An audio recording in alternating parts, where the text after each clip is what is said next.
Good morning दोस्तों। मैं आपका दोस्त बीएल आपके अपने YouTube channel all in one with BL पर आपका स्वागत करता हूं। दोस्तों, हम पढ़ रहे हैं भारत का भूगोल और भारत के भूगोल में हमने भारत में सिंचाई और नदी घाटी परियोजना का भाग एक कल पढ़ा था। और आज का जो हमारा चैप्टर है वो है भारत में सिंचाई एवं नदी घाटी परियोजना का भाग 2। तो भारत के अंदर कौन कौन सी नदियों पर परियोजना बनाई गई है और कौन कौन से क्षेत्र को क्या क्या लाभ उससे होता है, उसके बारे में आज हम जानेंगे। तो बने रहिए मेरे साथ और शुरू करते हैं हमारा आज का टॉपिक, नदी घाटी परियोजना का भाग 2। भारत का भूगोल और भारत के भूगोल में आज का टॉपिक शुरू करते हैं, सिंचाई एवं नदी घाटी परियोजना का भाग 2। दोस्तों, हमने कल भाग 1 पढ़ा था और जिसमें सिंचाई से संबंधित अनेक बिंदुओं पर चर्चा की थी। आज है भाग 2 और भाग 2 में जो परियोजना है उनके बारे में ज़्यादा देखेंगे। तो घाटी परियोजना, नर्मदा घाटी परियोजना जो है मध्य प्रदेश, गुजरात, महाराष्ट्र की संयुक्त परियोजना है। नर्मदा नदी पश्चिम की और भ्रंश घाटी से प्रभावित होने वाली भारतीय नदियों से सबसे बड़ी नदी है और जिसकी लंबाई क्या है, 1312 किलोमीटर है। यह परियोजना नर्मदा नदी पर मध्य प्रदेश व गुजरात में निर्माणाधीन है। तो नर्मदा नदी जो घाटी परियोजना है वो मध्य प्रदेश, गुजरात और महाराष्ट्र की संयुक्त परियोजना है और ये भ्रंश घाटी से प्रवाहित होने वाली नदियों में सबसे बड़ी नदी है और इसकी लंबाई 1312 किलोमीटर है और ये मध्य प्रदेश और गुजरात के बॉर्डर पर स्थित है। इसके अंतर्गत 13 बड़े बांध है आते हैं, 135 मध्य श्रेणी के बांध आते हैं और 300 छोटे बांधों का निर्माण की योजना ये बनाई गई है। इसमें 2 बड़े बांध है, एक है नर्मदा या इंदिरा सागर बांध और दूसरा है सरदार सरोवर बांध। जो नर्मदा घाटी परियोजना के जो महत्वपूर्ण 2 बांध है वो है नर्मदा सागर बांध और एक दूसरा है सरदार सरोवर बांध। नर्मदा सागर बांध, जिसे इंदिरा सागर बांध भी कहते हैं, मध्य प्रदेश के खंडवा जिले के बाद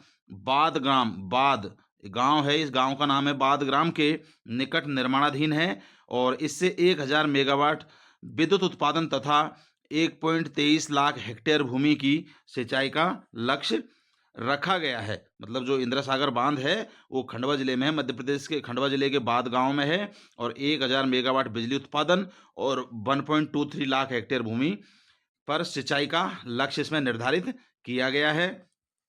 सरदार सरोवर बांध नवग्राम के निकट गुजरात राज्य के भड़ोद जनपद में निर्माणाधीन है। इस बांध का शिलान्यास जो स्वर्गीय पंडित जवाहरलाल नेहरू ने 1961 ईस्वी में किया था।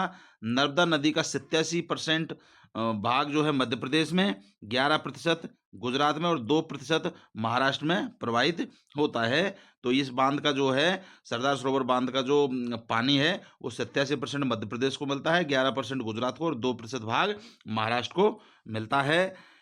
अब दूसरी परियोजना कौन सी है, पराम्बीकुलम अलियार परियोजना। पराम्बीकुलम अलियार परियोजना के बारे में देख लेते हैं।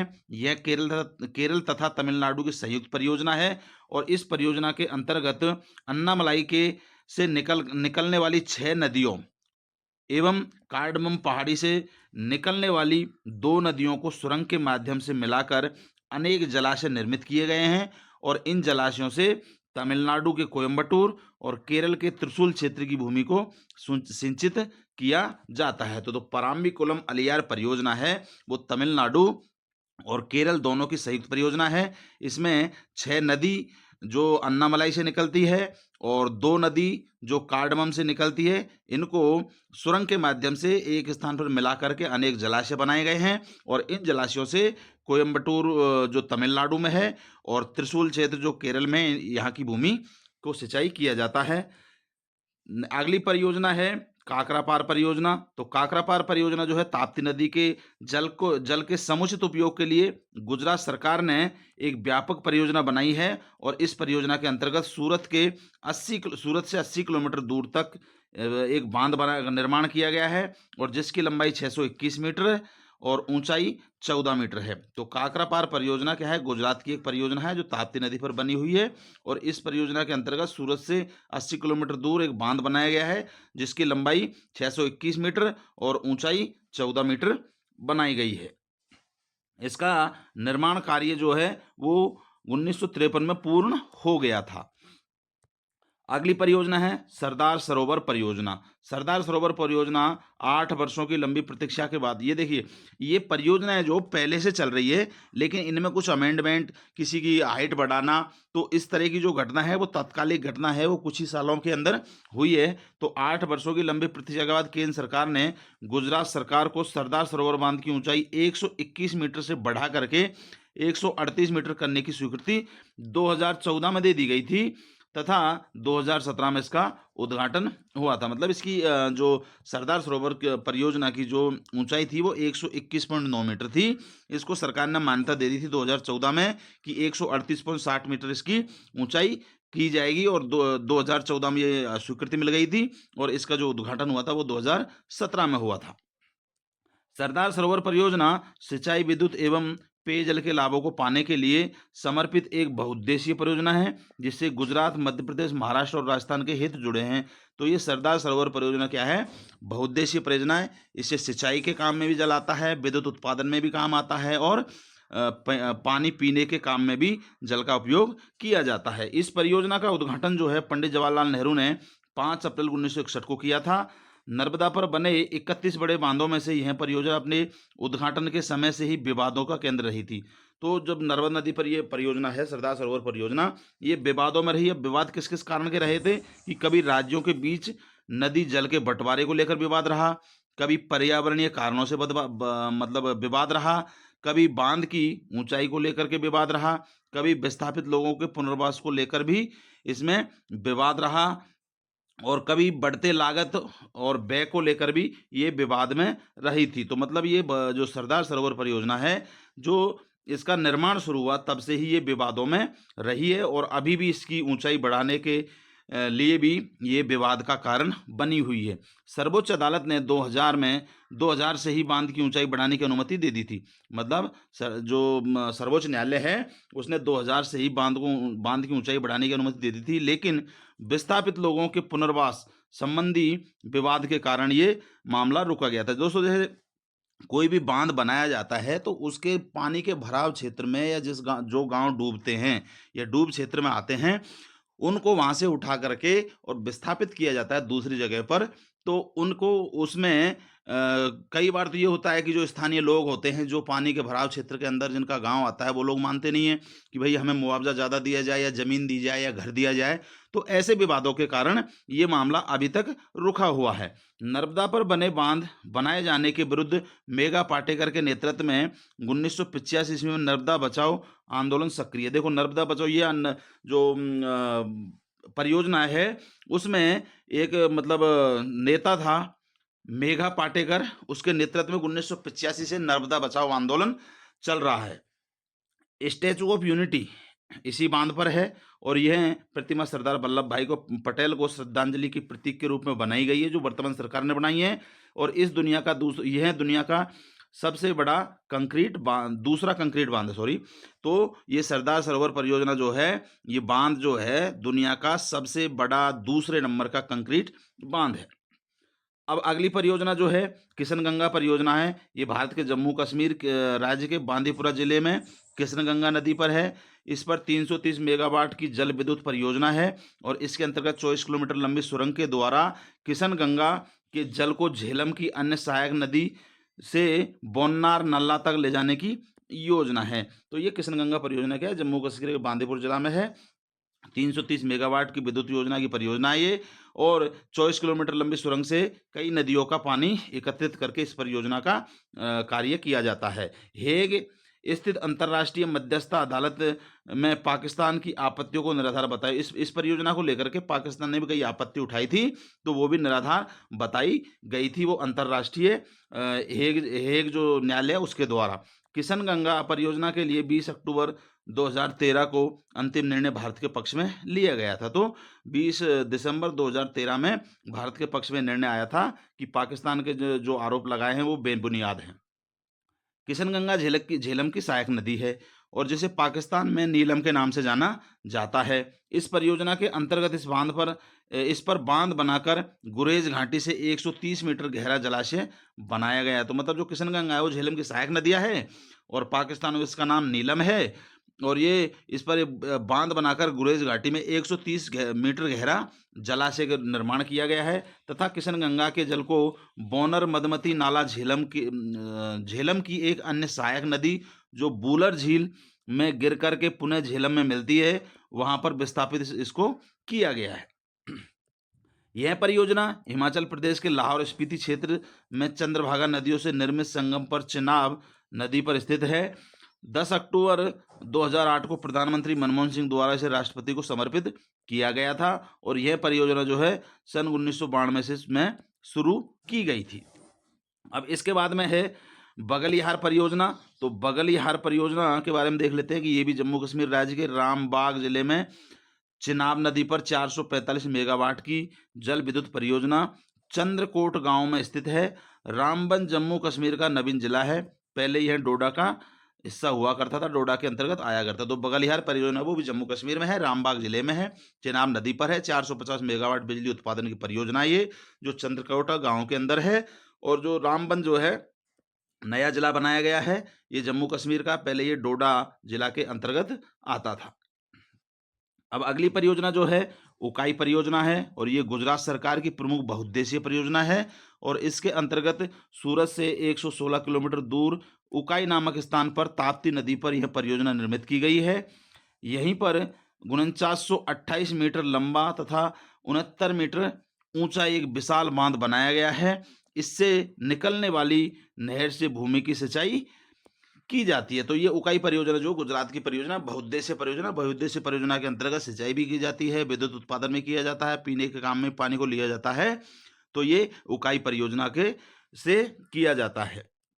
अगली है निम्बो बाजगो पनबिजली परियोजना। निम्बो बाजगो पनबिजली परियोजना जो है 45 मेगावाट की निम्बो बाजगो पनबिजली परियोजना जम्मू कश्मीर के लद्दाख क्षेत्र के लेह जिले में है और सिंधु नदी की सहायक नदी सूरी नदी पर अंचली गांव में ये स्थित है। तो ये भी जम्मू कश्मीर में है। निम्बो वाजगो पन बिजली परियोजना 45 मेगावाट की है और ये लद्दाख के लेह जिले में है और ये सिंधु नदी की जो सहायक नदी है सूर नदी, उस पर अंचली गांव में ये बनाई गई है। निम्बो बाजगो विद्युत स्टेशन जम्मू कश्मीर के लद्दाख क्षेत्र से लेह जिले में सिंधु की सहायक नदी पर स्थित है। तो ये निम्बो बाजगो जो विद्युत स्टेशन एक बनाया गया है वो जम्मू कश्मीर लद्दाख क्षेत्र में, वो लेह जिले में सिंधु की सहायक नदी पर यह बनाया गया है। जो कौन सी नदी है? सुरु नदी। भारत सरकार की इस परियोजना को 24 अगस्त 2006 को स्वीकृति प्रदान की गई थी और सरकार ने 2016 में इसे पुनर्जीवित करने हेतु 110 करोड़ रुपए प्रदान करने की स्वीकृति भी दी गई थी। अब आगे देख लेते हैं उरी 2, उरी टू मतलब एक परियोजना यहाँ उरी जो जम्मू कश्मीर का है यहाँ पर भी बनाई गई है। तो प्रधानमंत्री नरेंद्र मोदी ने जम्मू कश्मीर के बारामूला जिले में स्थित एनएचपीसी के 240 मेगावाट क्षमता वाली उरी 2 पवन स्टेशन 5 जुलाई 2014 को राष्ट्रपति को समर्पित किया था। मतलब ये जो उरी 2 जो एनएचपीसी का ये 240 मेगावाट क्षमता वाली ये उरी में पवन स्टेशन जो बनाया गया था, ये पहले बनाया गया था, लेकिन जब वर्तमान सरकार के 2014 में आने पर 5 जुलाई 2014 को ये राष्ट्रपति को समर्पित की गई थी। उरी 2 जो है पावर स्टेशन बारामूला के उरी तहसील में के सलामाबाद गांव के निकट झेलम नदी की धारा पर बना है। एनएचपीसी गंदरवाल के निकट कंगन में एक जल विद्युत प्रशिक्षण संस्थान की स्थापना करेगा। मतलब एनएचपीसी जो है, जो गंदरवाल है, जम्मू कश्मीर का एक जिला है गंदरवाल, उसके निकट कंगन एक जगह है जहां पर जल विद्युत प्रशिक्षण संस्थान की स्थापना करेगा। वो कौन करेगा? एनएचपीसी करेगा। अगली जो परियोजना है वो है नाथपा झांकरी परियोजना। नाथपा झांकरी परियोजना केंद्र सरकार और हिमाचल प्रदेश की संयुक्त परियोजना है और इसमें भागीदारी वाली जो है 75.25% भागीदारी वाली है। जिले में 1500 मेगावाट क्षमता की नाथपा झांकरी जल विद्युत परियोजना हिमाचल प्रदेश के कन्नौज जिले में स्थापित की गई है, जो एशिया की सबसे बड़ी जल विद्युत परियोजना। याद रखना, एशिया की सबसे बड़ी जल विद्युत परियोजना कौन सी है? नाथपा झांकरी परियोजना। ये केंद्र सरकार और हिमाचल प्रदेश की संयुक्त परियोजना है जिसमें 75.25% भागीदारी सरकार की है और 1500 मेगावाट क्षमता वाली ये परियोजना है और ये एशिया की सबसे बड़ी जल विद्युत परियोजना है। दुलहस्ती परियोजना ये जम्मू कश्मीर के नवगठित राज्य जिला किश्तवाड़ में चिनाब नदी पर 390 मेगावाट क्षमता की जल विद्युत परियोजना है और इसे 7 अप्रैल 2007 को शुरू किया गया था। और ये बांध क्या है, दुल नामक स्थान पर है, और जबकि जो विद्युत केंद्र है वो हस्ती नामक स्थान पर है। इस कारण से इसका नाम दुलहस्ती विद्युत परियोजना पड़ा है। और इस परियोजना का निर्माण कार्य जो 1983 में आरंभ किया गया था। उसके बाद है चुटक पनबिजली परियोजना। चुटक पनबिजली परियोजना जो है 44 मेगावाट की चुटक पनबिजली परियोजना, ये भी जम्मू कश्मीर के अंदर कारगिल में स्थित है। और यह बैराज साइट सारजे गांव के निकट कारगिल से 14 किलोमीटर की दूरी पर स्थित है। यहाँ 90% विश्वसनीय 216 MU बिजली का उत्पादन करने के लिए सूरू नदी पर एक रन ऑफ रिवर योजना बनाई गई। तो चुटक पनबिजली परियोजना जो है 44 मेगावाट की है और ये भी जम्मू कश्मीर के जो कारगिल है वहाँ पर स्थित है। और यहाँ पर क्या है, बैराज साइट झारसे गांव के निकट में कारगिल से 14 किलोमीटर दूरी पर है और 90% विश्वसनीय 216 MU बिजली का उत्पादन करने पर के लिए ये बनाई गई है। और ये कहाँ पे है, सूरू नदी पर ये एक रन ऑफ रिवर की योजना ये बनाई गई है।